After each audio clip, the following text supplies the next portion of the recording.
Resumir la trayectoria, el genio y la figura de Jean Cocteau es muy difícil, aunque si me permiten la síntesis lo definiremos como un hombre básico de las artes escénicas, del cine, de la literatura y del arte. Un hombre polémico acusado de colaboracionismo durante la Segunda Guerra Mundial, amado por muchos y detestado por otros.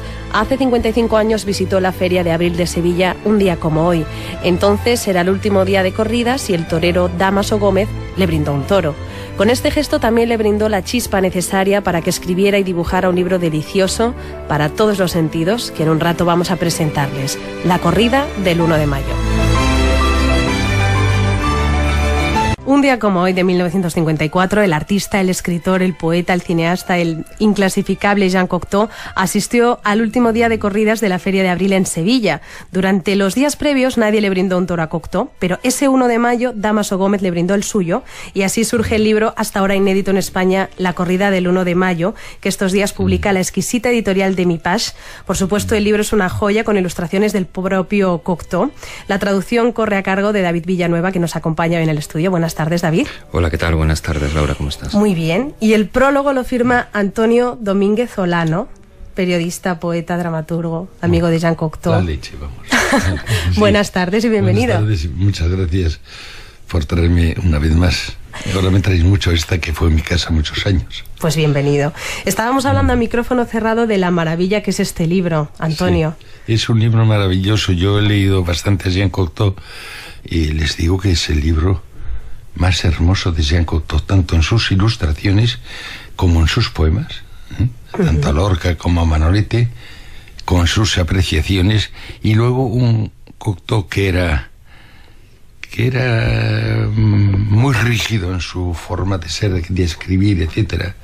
Pues es un Jean Cocteau anarquista, que es lo que me gusta, y para ser anarquista o bombero, de los que ponen bombas y de los que apagan fuego, hay que ser muy exquisito, si no, no pasas a la historia. Has hablado del fuego y tu prólogo comienza con esta anécdota que me parece maravillosa, en la que tú estabas presente y se les pregunta a Salvador Dalí y a Jean Cocteau si se quemase el Prado, ¿qué salvaría usted del fuego? Y Cocteau dice el fuego.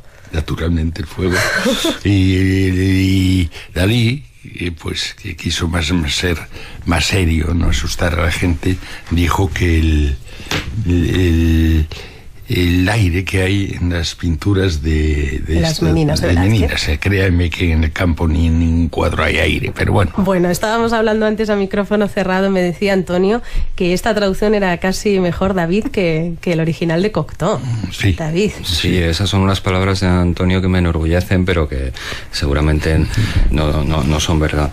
Pero sí que estoy muy contento primero, como editor, de tener a un Cocteau en mi catálogo. Yo creo que cualquier editor o galerista querría tener dibujos o textos de Cocteau en su catálogo. Es una gran suerte poder haber publicado este libro. Y luego, pues qué decirte, yo tengo la suerte o la desgracia de desde hace 10 años dirigir la agencia de traducción Demi Page, desde hace 5 la editorial Demi Page, y de vez en cuando, muy de vez en cuando, te cae en las manos un texto como este. ¿Qué vas a hacer? Intentar hacerlo lo mejor posible. Quemarlo desde luego no. Quemarlo desde luego no. El fuego yo creo que Antonio lo utilizaría para seguir teniendo la marcha que tiene hoy. Yo el fuego sobre el fuego no, querido. Yo el fuego lo utilizaría para aplaudirle. Yo soy un gran aplaudidor de las catástrofes. Si hay un volcán en erupción y tengo dinero, me voy al lado del volcán, porque como Dalí aplaudía también las catástrofes, yo aplaudo las catástrofes. Es decir, ante un volcán en erupción, figúrate tú, pues me rompo la mano en el aplauso y digo bravo, bravo. Insisto otra vez, no es halagarlo, porque no viene al caso, pero sí que viene al caso que la traducción es muy importante. Y a veces, en poemas y eso, a veces te empeora la traducción, porque el poeta tiene una expresión en su idioma. Pero a veces en la prosa, pues una traducción pues te hace parecer bueno, aunque no lo seas. No es el caso de Jean Cocteau, de esta corrida de mayo, del 1 de mayo, porque ya te digo que es un libro, el que quiera conocer este escritor francés tiene que leer este libro. Tiene que leer, pero es imprescindible, es como a saber el abecedario para poder leer otra cosa. Y luego te digo, de verdad, está traducido exquisitamente. Incluso hay términos que aquí no caerían bien, que yo me atreví a decirle, oye, has quitado eso de cuando dice Cocteau, que lo dice en texto francés, el tal torero me dedicó un toro, y me dijo enseguida, no tuve que rectificarle, dice, ya sé que me brindó un toro. O sea que es una obra bien hecha, y sobre todo el libro que ahora tengo a mi izquierda, no hay connotaciones políticas porque todo el mundo sabe que yo soy del sistema métrico decimal. El libro es una maravilla. Es tocar un libro. Sí, además es que es precioso como está editado. Es precioso como está editado. Parece que venimos a hacer propaganda de la corrida del 1 de mayo, pero es mentira. Lo que venimos es a hacer propaganda de la corrida del 1 de mayo. Es un libro de amor a la tauromaquia por entero, pero también es un libro sobre España. Y también sobre Francia, maltrata a Francia. Tiene mucho sentido común y maltrata mucho a Francia. Al principio, o sea que yo nous nommons Francia, claro, naturalmente. Yo amo a Napoleón, Sarkozy, a todos los que hicieron algo por Francia, pero siempre con la idea de destruir a Francia. Él es muy cuidadoso cuando se mete en el mundo de la tauromaquia, ¿no? Sí. De hecho, la primera parte del libro es casi una explicación al hecho de por qué él está aquí escribiendo este libro sobre un tema que sí que él es muy afín y el que es muy aficionado también, pero no es un especialista, y como es un mundo bastante acotado y cerrado, regido por especialistas, pues él la primera parte del libro la dedica a explicar por qué se ha metido en este berenjenal. Una vez que se ha explicado, que él se siente a gusto, él empieza a hacer lo que es la descripción de toda lo que es la corrida, desde que sale el toro desde que sale al ruedo hasta que vuelve a salir.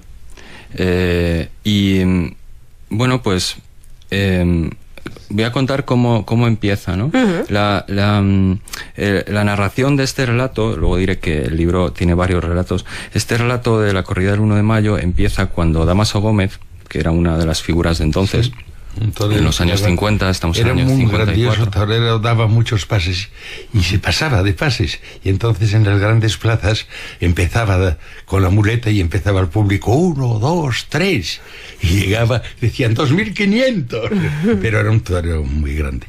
Bueno, pues le brinda un toro, y desde el momento en que le cae la montera en las rodillas de Jean Cocteau, pues empieza hacer su visión de lo que es esa corrida, del significado que tiene, todo, como decía Antonio, como un volcán en erupción. O sea, es una sucesión de imágenes, de metáforas.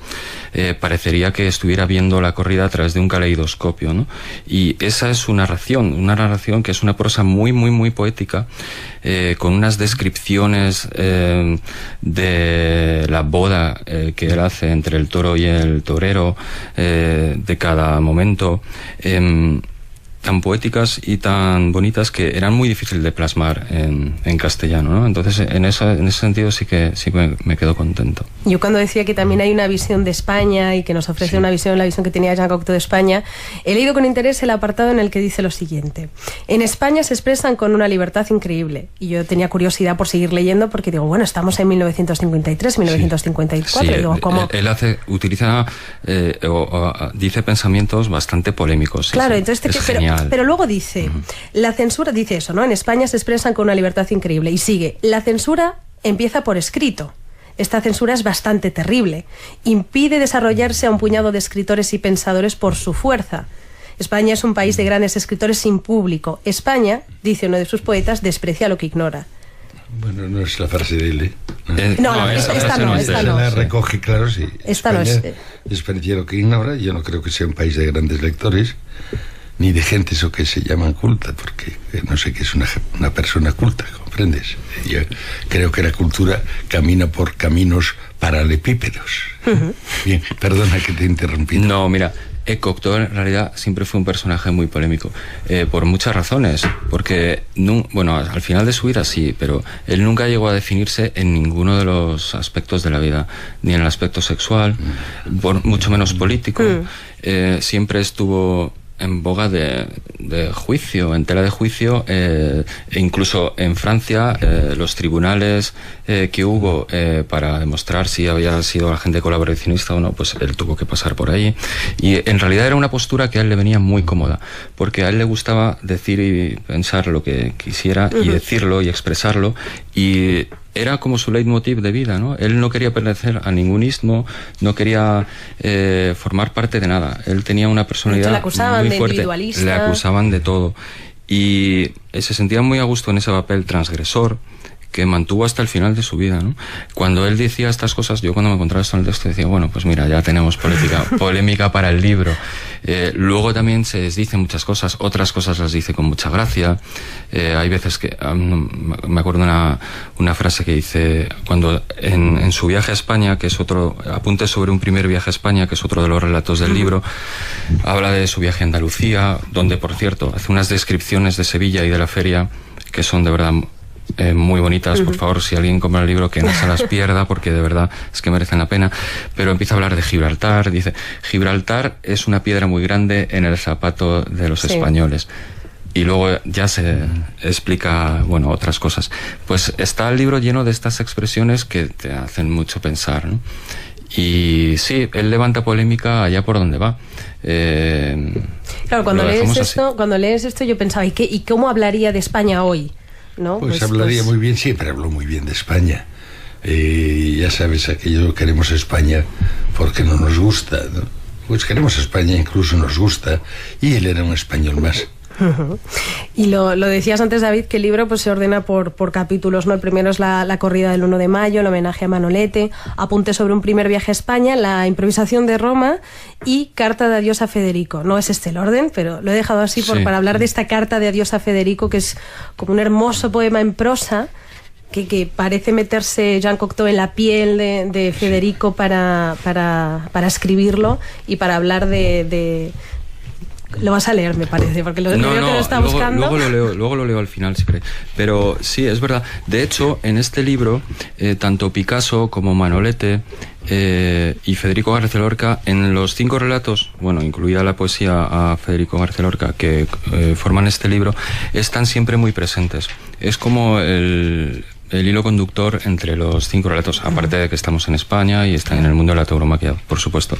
Pero sí, en este libro queda patente la admiración de Cocteau por el país entero, por el mundo de la tauromaquia, a través del homenaje a Manolete, en unas poesías que le dedica, con la muerte en Linares, que son complicadas, pero algunas muy bonitas. Y la carta de adiós a Federico, que me parece una bomba, la verdad. Sobre todo por inédita, me parece por inédita, y porque es una poesía muy bonita. Bueno, yo lo voy a leer, voy a hacer lo que pueda. Carta de Dios a Federico. Canta, por la boca de tu herida, por la boca entreabierta de tu herida, por la boca de tu herida abierta de par en par, por el ojo húmedo carmesí de tu herida, por la granada resplandeciente de tu herida, por la risa atroz de la dentadura de un caballo de picador de tu herida, por la leche oscura de los labios de un recién nacido de tu herida, por la lava del volcán de tu herida, por la mucosa del erizo abierto en 2 de tu herida, por la cueva donde despierta sobresaltado el gitano de tu herida, por la estrella escarlata de las ruinas de tu herida, por la tinta roja del último poema de tu herida. Pues esta es la poesía que le dedica a Federico, y bueno, me parece de una belleza indescriptible, y sobre todo que está bien, ¿no?, que gente como Cocteau ya tuviera grabada en su memoria a gente como Federico García Lorca, ¿no? Y tan cercano también el lenguaje español, del que también habla en el libro, sobre todo cuando hace mención a Góngora, que es muy estudioso. Y tenía muy presente siempre las diferencias entre el lenguaje español y el francés, ¿no? Habla también en el libro de esas pequeñas diferencias, de cómo entender unas cosas a través de un idioma y de otro. La verdad es que Cocteau era un personaje que ya hemos dicho antes, muy polémico, siempre en boca de todos, pero era un estudioso y de altura, ¿no? Pues con esta carta de adiós a Federico nos vamos a despedir. Recuerden, el libro se llama La corrida del 1 de mayo. La traducción es de David Villanueva y está publicado en Demi-Page y no se lo pueden perder por las ilustraciones, por el contenido del que hemos estado hablando y por esta perfecta y correctísima edición que han hecho en Demi-Page. Gracias, David, por venir hoy al Ojo Crítico. No, muchas gracias a vosotros por invitarme, de verdad. No hay de qué. Y Antonio Olano, muchísimas gracias también por ese prólogo y por acompañarnos esta tarde. Gracias por el Ojo Crítico, porque ojos que no ven, corazón que sí siente cuando se escuchan tu voz, tu palabra y las cosas tan inteligentes que se han dicho aquí, naturalmente, de las que, y como no soy modesto, pues naturalmente me incluyo también. Tampoco soy vanidoso, que la vanidad sabes que es el orgullo de los tontos. Pues Antonio y David, muchísimas gracias por venir. Gracias, Laura.